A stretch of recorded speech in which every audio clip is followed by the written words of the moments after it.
Huh. Yeah, we're good. Hey guys, Ben Askren here. I'm here with the doc, and John, we're going to talk about see you. all kind of shit going on, man. It's been a crazy week. And if you're not watching this podcast, you're missing out. I'm telling you. First of all, we had fights here in Hanford, if you know what Hanford is. It's a little town in Central California. And one of our fighters fought. Her name is Gabby Lopez. And she had her third win out of 3 fights. She fought a real, not stocky. I mean, it was like a nice body and stuff, but a lot shorter and wider girl. And that girl came in to engage in the first round. And Gabby is tall and thin. They fight at 125, so you can't be very big fighting at 125. But Gabby her left hook is like a grown man. It's like, when I hold mitts for her, it tweaks my shoulder. It's so deceiving. So this girl comes in thinking she's fighting this skinny girl, and the first left hook of the night, you could just tell her face like, oh shit. So it gave Gabby, when you hit hard, guys and girls, if you have a hard punch, your life is automatically that much easier. If you have a hard punch, your life is that much easier. That's a lot for a license plate frame, but yeah. It is. Your life is, it's like, you get, like, in most places, if you're smart, your life's a lot easier. If you're good looking, your life's easier. Like where I grew up in Hawaii, they didn't care about how much money you had, how good looking you were. If you can fight, your life is easier. In Honolulu, Hawaii, in the 1970s, it was like that, without a doubt. So was this a back and forth fight, or how'd the fight go? Well, it was a back and forth fight, but the girl was a lot more wary of Gabby after she tasted her power. But it went back and forth. She was better at the in clinch, like just the strength moves, and Gabby was better at the distance. So it kind of went back and forth. Gabby won the first. She won the second, maybe. And then Gabby definitely won the third. So it was a unanimous decision. It was a competitive fight, but it wasn't really close. It was definitely Gabby's fight. So congratulations for Gabby. And then we had Court McGee fighting. That's a big pit weekend. Big. And so we watched Court McGee fight on this phone off of, I have Dish. And Dish, on my subscription, I have Fox Sport 1.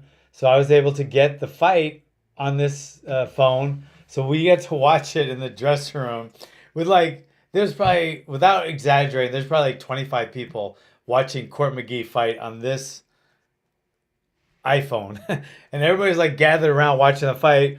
And we're trying to get our fighters ready. And, there was a fight going on. I mean, the fights were going on in the dressing room. Gabby I just got done wrapping her hands, so she was warming up. But we were watching Court McGee's fight, including her. And then when he won, everybody cheered, and it was pretty cool. He fought.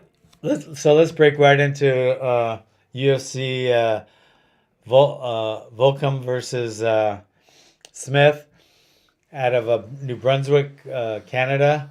It's supposed to be beautiful up there. I'm going to talk to Court about it, but I've heard really good things about it. It's way up there. It's northeast of Maine. Yeah. It's by Nova Scotia, I think, and we used to go there when I was a kid. But anyway, it's beautiful up there. Anyway, Court fought Alex Garcia, who's he's a Dominican wrestling. Mainly started off as a wrestler, but he's known for his knockout punch, and he actually tagged Courtney a couple times in the first round and the second round. But in the first round, Courtney was able to just dominate with ground control and his striking. So first round, Courtney won pretty big. Then the second round was the second round, I think, where this guy got Courtney's back. Yeah. And so you could have given it to this guy, but to be honest, the majority of that round was Court's ground and standing, except for the time where he had Courtney's back. Court did a beautiful escape. But I think one of the referees gave Court that round. I might have given it to the other guy, but then the third round was like, it wasn't like a 10-8 round, but it was definitely a 10-9 round. When the bell rang, I think everybody who saw the fight, they didn't go, I wonder who got it. It was crystal clear that Court McGee won that fight. And I think the main reason he won, I think their skill sets were almost even. I think Courtney is a little better at the jiu-jitsu part. This guy was a really good grappler. Courtney was a little better at striking. This guy hit really hard, but the conditioning was the X factor. Courtney's conditioning is it's second to none. Court actually gets stronger each round, and he wears on people. He grinds on people. And you could tell, like, halfway through the first round, this guy wasn't going to turn back. And he still was dangerous, but he wasn't as explosive. I'd say halfway into the first round, and he never quite came back. He had flurries of power and his condition, his skill. But Courtney's conditioning is an X factor, and it's something that will win him a lot of fights. Yeah, and I think everyone brings it up. The announcers always bring it up when the Court's fighting, and his whole background and the substance use stuff, and coming back from that and being sober for I don't know, I think they said 5,000 something days.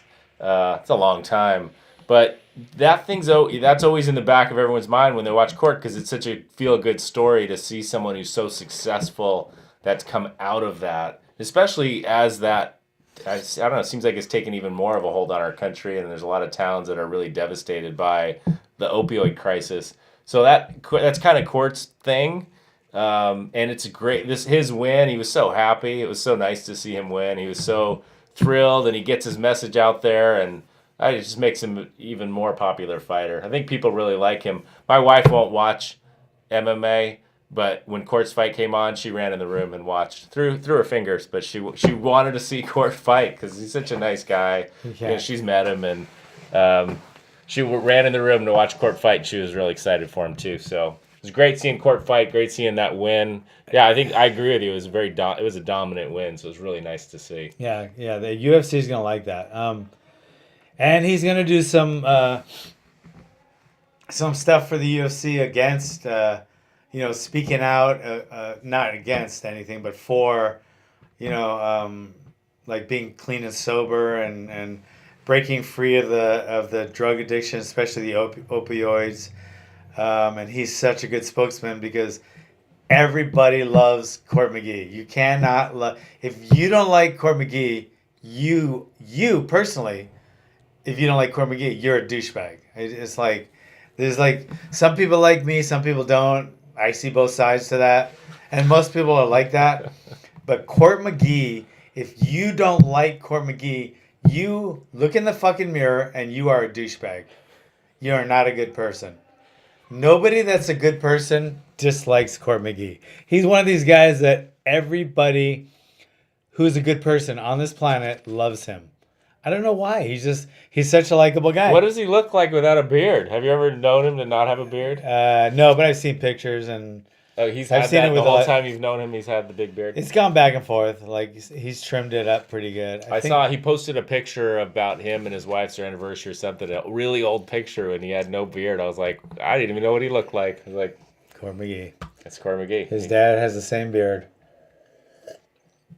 So that was a good fight. Alex Garcia definitely has a lot of skill, a lot of stuff. If I had one thing word of advice for Alex Garcia, it would be work on your cardio, because that if Court didn't have so many other skills, then your lack of cardio could have overcame that. But since Court McGee's skill level is so high on wrestling and striking and grappling, like jiu-jitsu, his conditioning brings it up right to here. But Alex Garcia, you're right here with Court, but the conditioning, you need to work on your cardio. There's this, Nobody can say I'm wrong on that, and it's not a put down at all. It's just everybody needs certain could make them a little better. Well, it's an interesting part of physiology. You look at Alex Garcia, and he's a physical specimen, but it's that doesn't translate into the cardio. We've seen that time and time again, like with Francis Ngannou.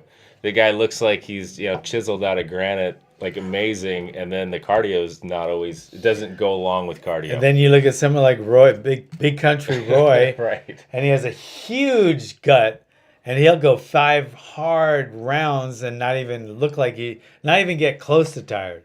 So you just can't tell. You can't tell when you size fighters up when they're facing each other off. You cannot tell. No, because then you look at some guys that are cut like chiseled, like Marvelous Marvin Hagler. Never got tired, but he was chiseled, right? So you just can't tell. So never judge a book by its cover. And if you're going to listen to books, always get audiobooks. It's so much more convenient. Audiobooks are like, if you got nothing to do with your time and if you're just bored with your life and you got nothing to do, yeah, sit there for hours and read a book and not do anything else. Listen to a podcast. What are you talking about? Yeah. What are you talking about? No, I'm telling you. No, if you have nothing else to do, look at... after they listen to the podcast. Yeah. Okay. If you have nothing else to do in your life, read a book. But if you want an audiobook, if you want to learn stuff, listen to it while you're doing... Right now, you can be listening to this podcast and doing burpees while you're listening to this podcast. And you're getting stronger listening to burpees. In fact, ready? Go. All right. So anyway. Great fight for Corey. Great fight. Who else? Can't wait to see what he's got next. He's Courtney. Hopefully we'll see him soon. Hopefully I he'll come love out. Courtney. Yeah. Then we had Vellante and Ed Herman. I thought Ed Herman won barely. It could have gone either way, but I thought he won. But it's kind of douchey for him to say that in the cage because you're not going to get the win, Ed, by saying, "Oh, I won that fight." You're diminishing Vellante because it's kind of like putting him down, even though you throw in, "Oh, but it's not his fault." It's still you still come across kind of like a little on the douchey side. Everybody saw that you won the fight. Everybody, probably the majority of the people. I heard a lot of boos, but the point is, you didn't win. The judges gave it to Vellante. If you wanted to win that bad and it meant that much to you, you should have stepped it up and gone for a knockout, or at least won decisively. You didn't win decisively. I thought you won, barely. It was probably a 28-29 fight. But if you, to say afterwards, it's a put down to everybody, and it makes you look douchey to say, "Well, I won that fight." The fucking crowd doesn't want to hear that. Everybody that's thought you won already. If they didn't, by you saying I thought I should have won that fight, then they're gonna think you're even douchier. Because I think it's a douchey thing to say, and I did think you won. But if you really wanted to win next time in the same kind of fight, pick up your defense a little bit and your offense. Throw more and go for the knockout more. Neither one of you guys was like Arturo Gatti, Mickey Ward. You guys were both a little bit hesitant, and you did throw. But come on, man. That was it sounded terrible to say that. It was a close fight. I thought Ed Herman won. Neither one of them showed much defense. And their offense was, they threw a fair amount, but it didn't look like Arturo Gatti, Mickey Ward. It was not that kind of fight. Be humble, own it, and say what I could have done better. I don't know. Yeah. The fight, the results are in. They're not going to reverse it. You can only look bad by acting like that. You can only look bad by. To me, the best I've ever seen, and I think there's 2 people that have done it, but when Rampage Johnson won a fight over Lyoto, he didn't think he won. So he was like the opposite of douchebag. When they announced him as the winner, he was like, when they put the microphone in his mouth, you could tell when someone doesn't think they really won the fight and they put the microphone in their mouth, they're kind of like when they announced the victory and they win, they were like, "Oh shit, I thought I lost." Their face shows that, but then when they grab the mic, they go, "Yeah, I knew I had it, man. I've been training hard." But Rampage, he got the mic, and he's like, "What were the judges looking at? I lost that fight. I don't know what That's what you want to see. That's the kind of guy that the crowd is gonna love. They're not gonna love someone. I mean, I've seen Chuck lose really close fights, and I've seen Court McGee lose fights that the crowd in the guy's hometown was booing. But Court would never say, "Yeah, I should have won that fight." You know, he's gonna think it. And if you asked him, "Do you think you won?" He might go, But I don't know. It was douchey. But anyway, what else we got? That was one thing you just reminded me in Court's fight.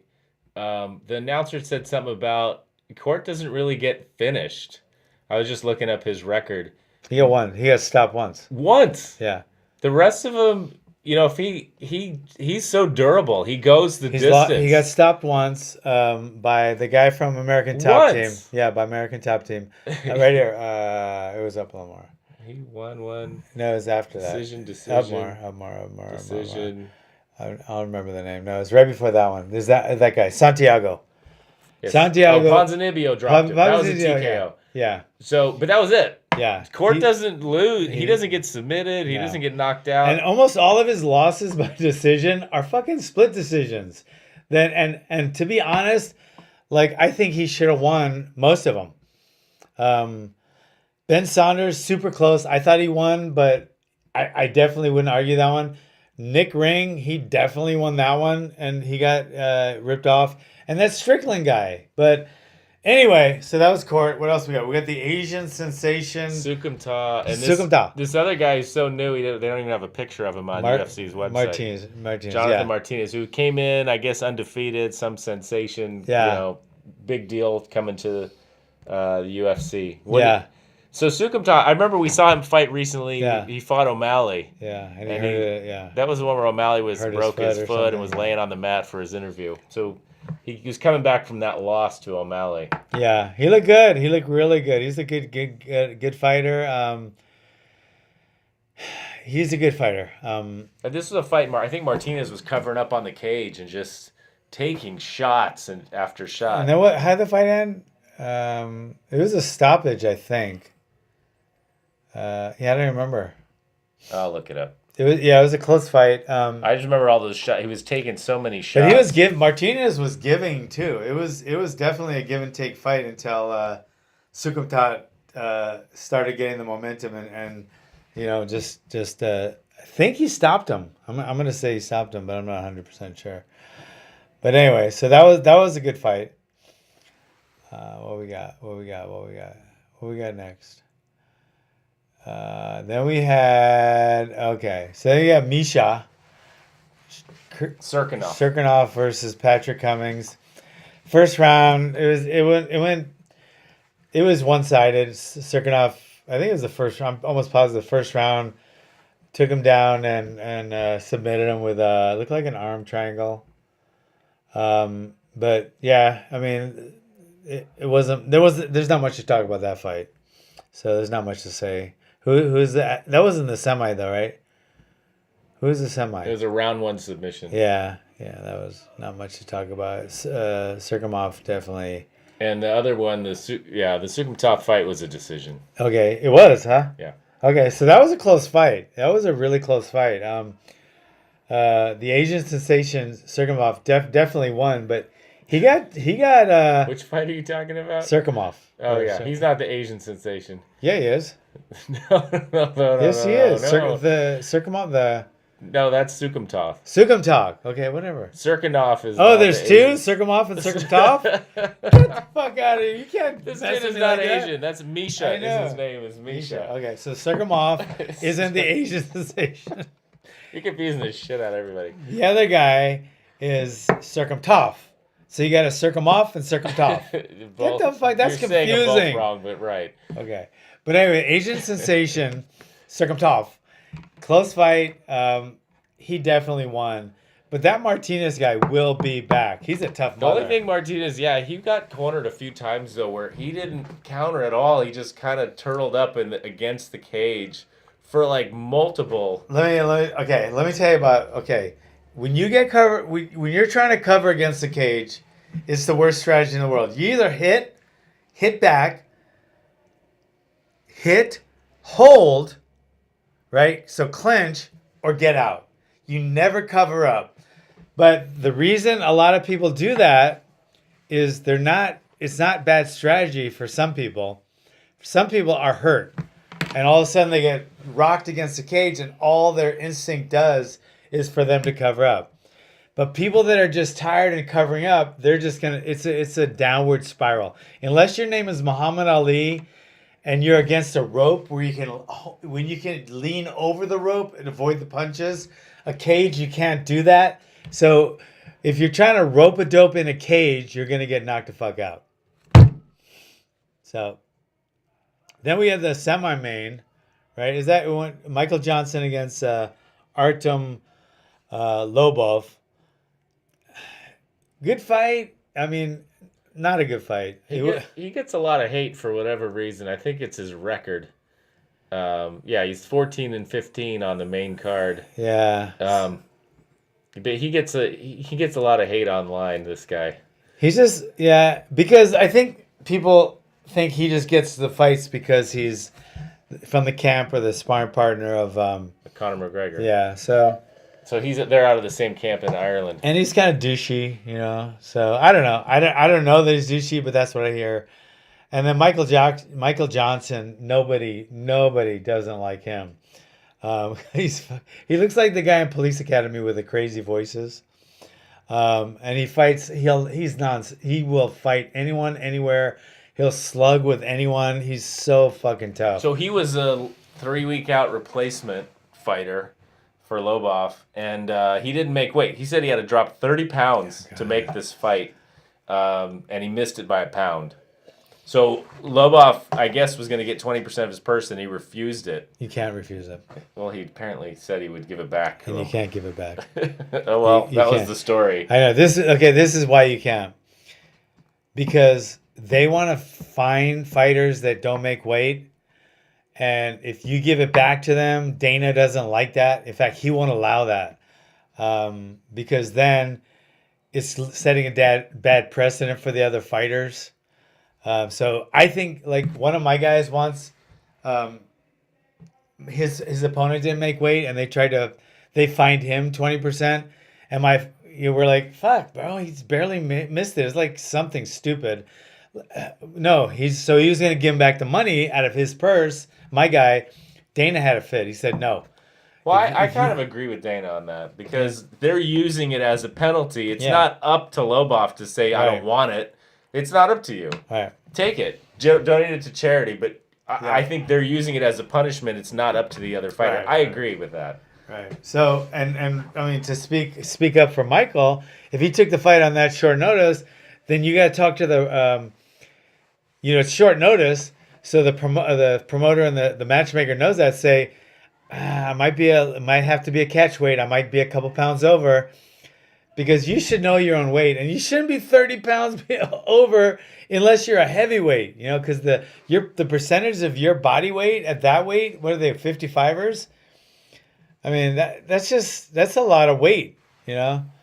So 45ers. They're 45ers. He dropped down. I thought he was a 55er. That's what they're listed at. Yeah, so 30 pounds. You should, fighters out there. Okay, think of this.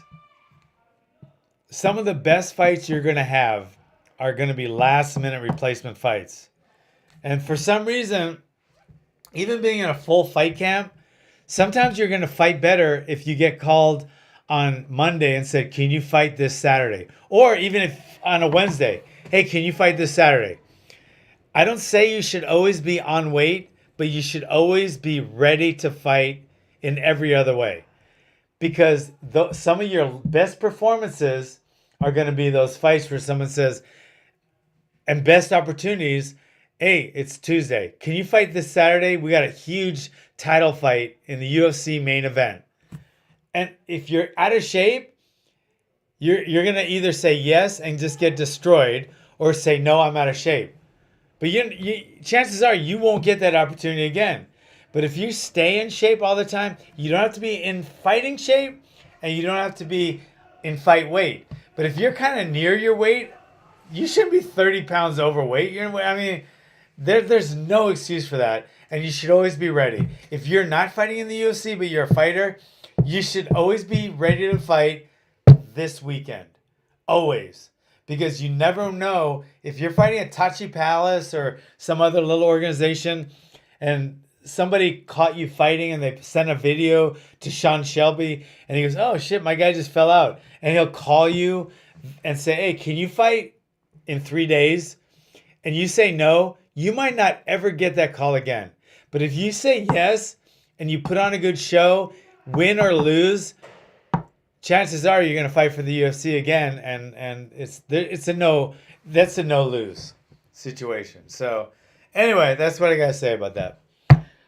It was an okay fight, but I just don't know why this Artrim guy drops his hands so much. I think, was he tired? He does it all the time. He fights with his hands at his waist. That's a terrible strategy. That strategy worked for Ali. It works for Conor McGregor. Worked for Conor McGregor. It worked for Anderson Silva, except when you're fighting Chris Weidman. It works for a lot of people. But it does not work for you. Keep your fucking hands up. That's dropping your hand strategy doesn't work. It works as countering to sucker people in, to create an illusion that they're going to be able to hit you because they see your hands down and they think, oh, I can hit him. Then they pull back to hit you and you catch him with a counter. It doesn't work that way with Artem because he's just not. I don't think he's fast enough for that style. So all it's going to do is get him hit. Yeah, I didn't like that style at all of fighting. Yeah. If you backed it up with speed, it would be one thing. Yeah, Roy, you're not Roy Jones Jr. There was a fight recent with Anderson Silva last year where he actually just stood there in the middle of the mat. It just stood there with his hands down and let the guy try to punch him. It's impressive when you see someone with the timing and speed do it. But when somebody hits you and your hands are down, you just want to say, it's not working, bro. Put your fucking hands up. It's not working. Yeah, so that was a decision win for Michael Johnson. Yeah, good job. Well deserved. He definitely won that fight. Yeah, then there's a lot of hate for the other guy just because of. I don't think there should be hate. There should be concern. Keep your hands up. Keep your hands up. And then the main event. Great fight, Anthony Smith against Volkan. So Anthony Smith out of Denver, so that's where Court was training. Yeah, he's training in that camp, and Anthony Smith, when he first got in the cage and when they first started fighting, to me it looked like Volkan was a lot bigger than him and stronger. And I was thinking, because I know Anthony Smith used to make 185. But then when like the second round came up, I don't know what they put in the water of Anthony Smith, but all of a sudden they looked the same and the power seemed to come up in Anthony Smith. So then they seemed like even in the power. So I was like, what the hell happened? Then the third round, Anthony overcame him, did a beautiful takedown, and then he turned it into a rear naked choke, and he won by choke in the third round. He had just enough time. I think there's only like 30 seconds left. There was?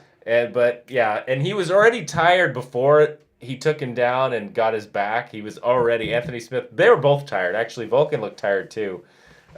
Just a hard fight. They were both tired, and he got him down, got his back, got the submission, which took like probably over a minute or minute and a half. And he was so tired at the end of the fight, he couldn't get up. There's that picture up here I took off my TV. But I had recorded the fight. I didn't watch him live. And I saw a picture online or something like this. And I'm like, Anthony Smith lost. I thought he got knocked out because the picture, it looks like he got knocked out. I'm like, it spoiled it. And I was so happy when I watched the fight. I was like, this was a good fight. It was a good fight. It looks on the numbers that going into when the chokeout actually happened, it looked like Volkan was definitely ahead. He's scary. His power, he was definitely. I think Anthony Smith tried to do a takedown like in the very beginning of the first round, which was interesting. Yeah, right in the beginning against the cage, didn't work. Well. But his team, Anthony Smith's team, and Mark out there, they were all so happy. Yeah. Did they do that dance in the dressing room? I didn't see if you go on Mark Montoya's Instagram, I think it's Factory X or something, but he puts up these really crazy videos of him dancing with his team in the dressing room after their fights. It's really cool. It's really cool to see. I'm gonna look for him. I'm gonna look right now. But so that was the main event, and then what else we got? Well, just with the exception of Herman, it was just nice to see all the fighters. They were all respectful after the fight. Coach Montoya. This one's a really good picture too. This was taken after the fight. You guys can see that. If you can't see it, it's Coach Montoya with Anthony with his hands on his shoulders, sitting up on the cage and leaning on his coach. And it was a really good picture. Really good. So, good job, man. That Montoya, man, we had him on the show not that long ago. Has a great team, great personality. They seem to be a real family-oriented team, and they seem to be really close, unlike some of the other big teams that aren't close. They're always bickering and shit. I don't think you're ever going to see that kind of stuff with this team, because I think Mark Montoya is a real family man, and I think his gym is going to be run like a family gym. Even though he has like 50 fucking fighters, I think he's running it like a small team, like I do mine. And he said he'd be on our show, so he did our show from the emergency room while he was getting his finger cut open. Yes, he did. Good. So he's definitely a stand-up guy. I think most guys would be like, yeah, I'm busy. Sorry, I can't do it today. Nope, he got on his phone and did it while he was having a procedure done on his finger. Yeah, he had like some kind of infection in his finger, so they were draining his finger, and he was like, while he was doing our show. Yeah, what a good guy. But I love that Court's going over there, and I think Court has a really good combination of stuff. I help Court with certain things. Then Rob Hanley, that's where he spends the bulk of his time because he lives in Utah. But then he gets to go to Factory X in Denver and get some really good sparring and drilling and just atmosphere there. And it's great. I think Court has it all dialed in now. And I think you're going to see a lot more of Court McGee. And I think he's going to go a lot farther. So I'm really happy for him. Yeah, it was a good weekend.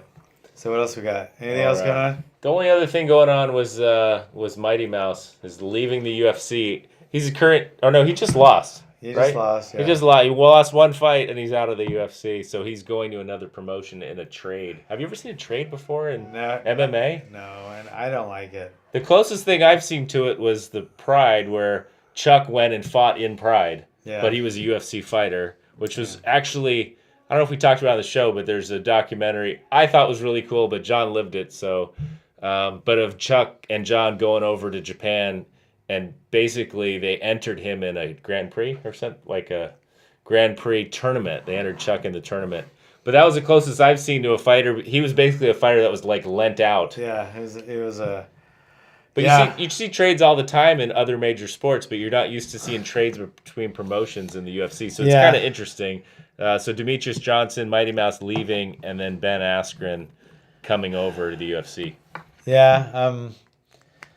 Yeah, I think it worked out well for everyone. I mean, I love Mighty Mouse, and I love his coach, the Wizard Hume.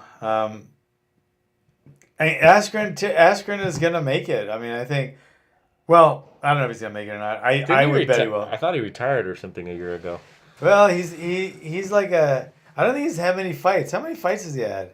I don't know. I mean, I don't know if he's on the roster yet at the UFC. Yeah, but I mean, he's definitely one of the most sought after guys, on the roster. Mainly because of his wrestling, but he also has a shit ton of other skills.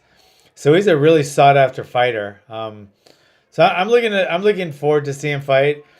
Definitely gonna miss.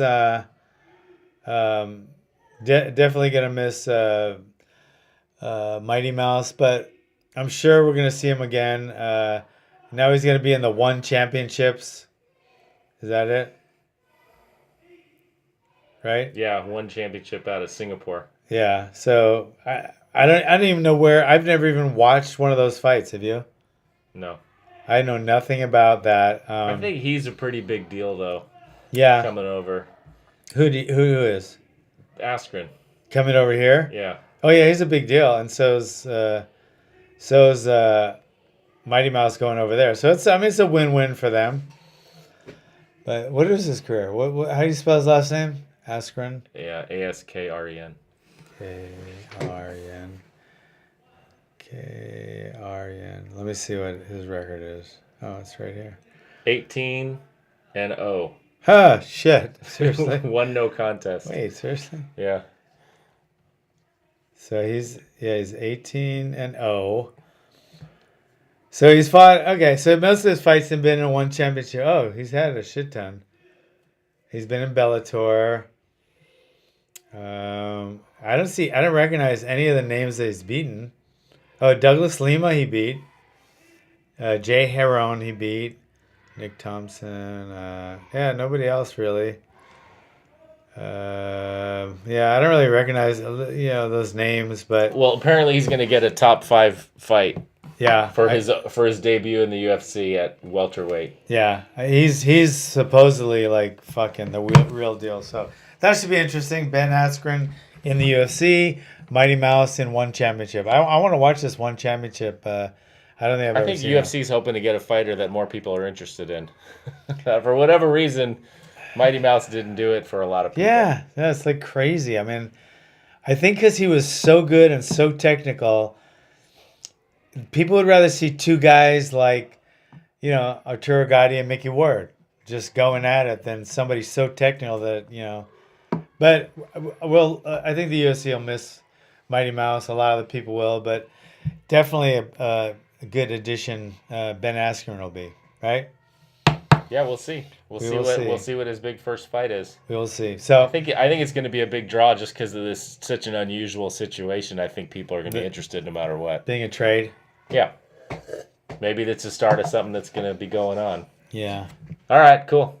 Cool. And I would recommend watching the UFC Pride, whatever they called it. They're doing a bunch of short documentaries for the 25-year. I think I've watched most of them. Again, if I happen to be in one of them and I might start crying, if I was crying, it's because it's about some things, emotional things that I was going through. They took advantage of that. Oh, that one's not out yet. Yeah, so I just want to warn you guys that was not. They got one coming out on Chuck called The Ice Age, but I don't think it's out yet. But the one you're in is about Chuck also and going over to Pride and then UFC buying Pride. So I thought it was interesting. I think during that whole stint of MMA, I was busy in medical school or something, so I don't remember a lot of that. So going back and seeing it now for me was really interesting. And then, of course, you talk to John, and he's like, well, it didn't happen exactly like that. It wasn't, he lived it. I don't know it, so for me, it was entertaining. It was entertaining for me too, but not in the. There's some facts that were kind of, but it was interesting and, yeah. Anyway, bang. Thanks for coming, guys, and do not forget to share and subscribe to this podcast, whether you're on SoundCloud, iTunes, or YouTube, because it is the best podcast in the world. All right, John. Till next time, man. All right. See ya. All right, bang. Heather.